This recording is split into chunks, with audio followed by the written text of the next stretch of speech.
Good intentions. It is necessary for us to understand that anything that is not done purely for Allah and without sincerity gives no benefit to man. Rather, it is harmful for the hereafter. Imam Jafar Sadiq, peace be on him, says, "Anyone who aims at getting worldly gains from knowledge has no share in the hereafter, and one who intends to earn in the akhirat gets both, worldly and otherworldly benefits from Allah. Even while fasting, if a person definitively intends to break the fast, then the fast becomes void, although the person might not actually eat or drink anything because the intention was not sincere. Allah is all-knowing, all-hearing.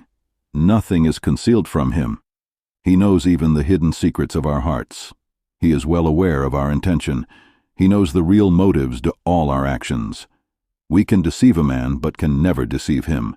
If we perform a deed only to carry out His order, seeking solely His pleasure, He will accept it and grant the promised reward, but if the real incentive of the deed is some worldly gain, He will reject it, be it even a prayer. Imam Ali, peace be on him, says, "All the deeds are hypocrisy, except that which is done with a purity of intention." The Holy Prophet, peace be upon him, says, "Deeds of man are mortgaged by his intention, and everyone gets what he intends. If anybody fights for the cause of Allah, his reward is with Allah, and if one wages a war for worldly gain, his reward remains limited only to this world." Prophet Muhammad, peace be upon him, once narrated that 3 people died and were brought before Allah. One person was a Qari, a reciter of the Holy Quran, the other a great warrior who fought bravely and was martyred in the way of Allah, and the third used to give abundantly of his wealth in charity. In each case, Allah asked them what they did, and they recounted their respective deeds, adding that they did this for the sake of Allah. However, Allah was aware that the Qari recited the Quran more for the praise he heard of himself. Similarly, the martyr fought in a holy war only to be called hero by others, and the rich man donated to charity in order to be called a generous man. All 3 of these people, therefore, did not have pure intentions and did not deserve any reward from Allah.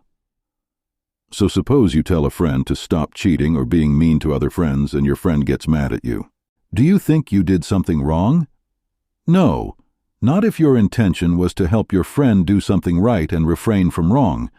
However, if your intention was to embarrass your friend in front of others, or to make others think how great you are, then you did do something wrong, and just like you know it in your heart, so does Allah. So, in all the good that we do, let us be sure that our intentions are for the right purpose only, and in any sinful actions, let us be fearful of Allah and sincerely remorseful. Imam Jafar Sadiq, peace be on him, said, "Allah will gather people on the day of judgment according to their intentions.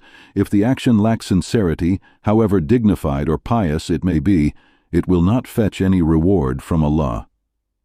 In every circumstance, doing one's duty in the path of Allah with purity of intention raises one to a great status.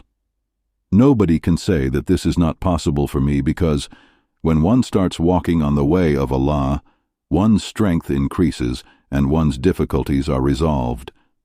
As the Holy Quran says, "And as for those who strive hard for us, we will most certainly guide them in our ways, and Allah is most surely with the doers of good."